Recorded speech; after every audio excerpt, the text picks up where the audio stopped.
Hi everyone, welcome back to Pine Hollow Auto Diagnostics. 2012 Toyota Camry. Pretty reliable vehicle, 141,000 miles. Customer brought it over. He said, you got to check engine light, code P0013. He said the oil change was neglected a little bit. He got fresh oil, the code is still there.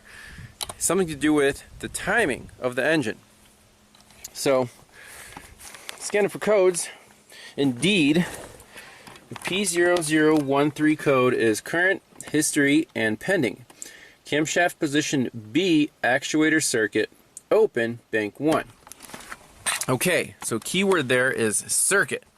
It's not correlation, it's not sensor performance, it's circuit.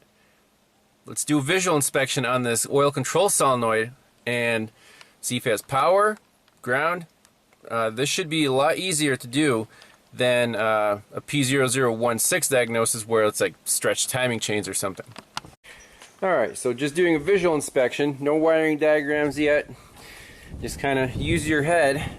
So right here we have 2 3-wire connectors. Those are position sensors for the exhaust cam and the intake cam. Okay, I don't see the oil control solenoid on this side.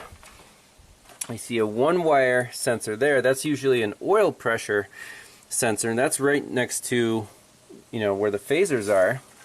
And I guess up here is our oil control solenoid. Visual inspection. There's your circuit code.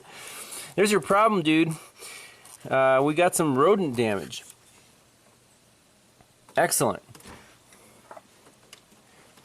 And then there's another 2-wire thing right there, but obviously that's our problem. So let's fix up that wire. We should have enough solder there to do a proper, or enough wire there to do a proper soldering repair. And that's it. So how fast was that diagnosis? Look at the code, think about it a little bit, do a visual inspection. We're done. A couple minutes. If you just saw that code and didn't do an actual diagnosis, probably would have, ordered a cam solenoid and then found the wire or something like that. So even in simple cases, and sometimes you get lucky, it is this easy. Yeah, still no parts required. So let's fix it up and send the customer on his way. Okay, so I have the connector ready for soldering. If the wire was chewed off and a section of it was missing, you would need to install an extension so the wire wouldn't be stressed when you reconnect it to the connector here. In this case, they just cut it, so making it that much shorter will not affect anything. It still reaches here just fine with no stress. So let's just solder it up. I got a little piece of shrink wrap on there.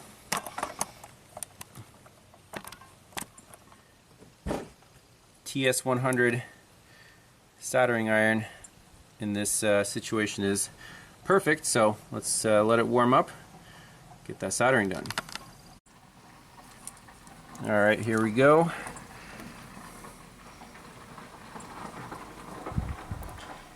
Heat up that wire and make sure the solder wicks in to the copper.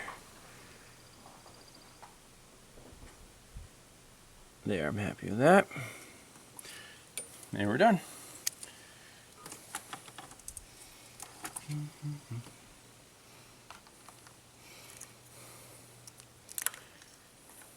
Slide that on there.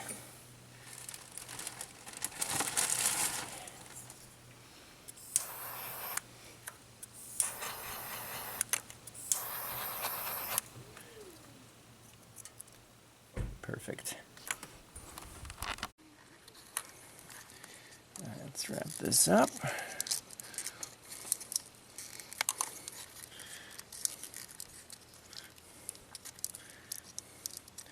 Basically, you can twist that around so the red wire is taking up the slack.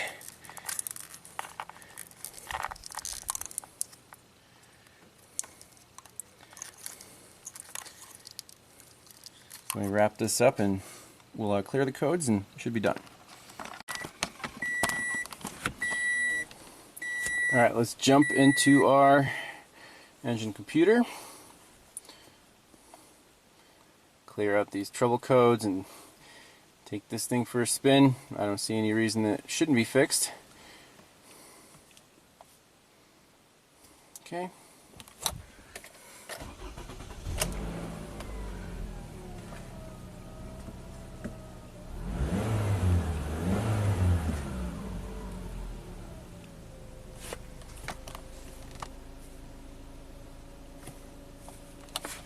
We're good.